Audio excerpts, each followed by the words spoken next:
சொல்லுது, அந்த சூரியனே உண்டாக்கிற தேவன் இவரு எவ்வளவு பெரியவராய் இருப்பார். ஆமென் சொல்லுவோம். ஒரே ஒரு பாம்பு வந்துச்சுன்னா போதும், நம்ம மொழியில தமிழ்ல என்ன சொல்லுவாங்க, படையே நடுங்கும். எல்லாம் துணியை காண துண்ட காண போயிட்டு இருக்கும். கோடிக்கணக்கான பாம்புகளை உண்டாக்கின நம்ம தேவன், அவருக்கு எவ்வளவு நம்ம பயப்படணும். காட்டுல இருக்கிற ஒரு சிங்கமோ ஒரு புலியோ கிராமத்துல வந்துச்சுன்னா அந்த ஊரே பயப்படும். ஒரு மிருகம், எங்க ஊர்ல சிறுத்தை நடமாடுது, எங்க ஊர்ல புலி நடமாடுது, உங்களுக்கு பயமாகுது, நாங்களாம் நைட்ல கதவு சாத்திக்கிறோம், அந்த ஊரே பயப்படும். ஒரு புலியை கண்டு ஒரு சிறுத்தையை கண்டு.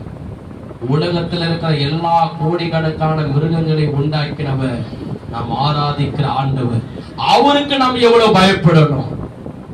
ஆமென் சொல்லுவோமா? ஆனா அவருக்கு தான் பயம் இல்லை. புலியை கண்டா பயப்படுவாங்க, பாம்பை கண்டா பயப்படுவாங்க, பேயை கண்டா கூட பயப்படுவாங்க. பேயே ஆண்டவருக்கு பயப்படும். ஆனா ஜனங்க ஆண்டவருக்கு பயப்படாது. உள்ள சர்ச்சு உள்ள ஆராதனை நடக்கும் போது பிரசங்கம் பண்ணும்போது தான் போன்ல பேசி நிற்கும், மெசேஜ் பண்ணி நிற்கும், அப்பதான் ஒண்ணு நோட்டி இருக்கும். ஏன்னா ஆண்டவர் குறிச்சு வழியில் அந்த காலத்துல எப்படி போனாங்க தெரியுமா? பயபக்தியோடு உள்ள போவாங்க, நடுக்கத்தோடு போவாங்க, அமைதியோடு போவாங்க. ஒரு வார்த்தை, ஒரு குண்டு ஊசி சத்தம் கூட கேட்காது. ஏன்னா அந்த அளவு ஆண்டவர் மேல பயத்தை வச்சு உள்ள போவாங்க. அப்படி வெளியே வருவாங்க. வருஷத்துல ஒரே ஒரு முறை யாரும் உள்ள போக முடியாது, யாரும் தேவன் கிட்ட சேர முடியாது, ஐக்கியம் கொள்ள. ஏனென்றால் மனிதனுக்குள்ளே பாவம் இருந்தது, தேவன் மகா பரிசுத்தமாய் இருந்தார். பாருங்க என்ன நடந்தது. ஆனாலும் தேவன் இந்த காரியத்தை விரும்பல.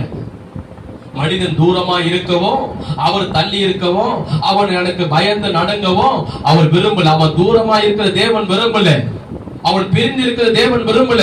அவன் தன்னிடம் வரணும், தன்னோட ஐக்கியம் கொள்ளணும், அவன் தன்னிட பேசணும். ஒரு தகப்பன் தன் பிள்ளை போல ஒரு உறவு கொள்ளணும், ஒரு ஐக்கியம் கொள்ளணும்.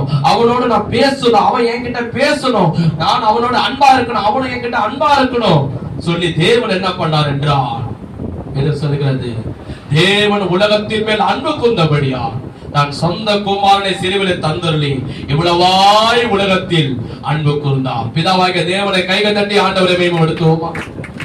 அதுதான் யோவான் சுவிசேஷம் 3ஆம் அதிகாரம் 16ஆம் வசனம் சொல்லுகிறது, தேவன் நம்மேல் அன்பு வைத்தபடியா பாவியா இருக்கிற நம்முடைய பாவங்களை மன்னித்து பிரிந்திருந்த நம்மை ஒன்று சேர முடியும், அவருடைய பேச முடியும், ஐக்கியம் கொள்ள முடியாக தேவன் நம்முடைய குமாரனை அனுப்பினார். அதான் வேதம் சொல்லுகிறது. அந்த ஆசாரியர்கள் பார்த்தீங்கன்னா இஸ்ரவேல் ஜனங்கள் பாவ மன்னிப்பு பெற என்ன செய்ய வேண்டும் என்றால் ஒரு ஆட்டை எடுத்து பலி செலுத்த வேண்டும். ஆட்டை எடுத்து பலி செலுத்துற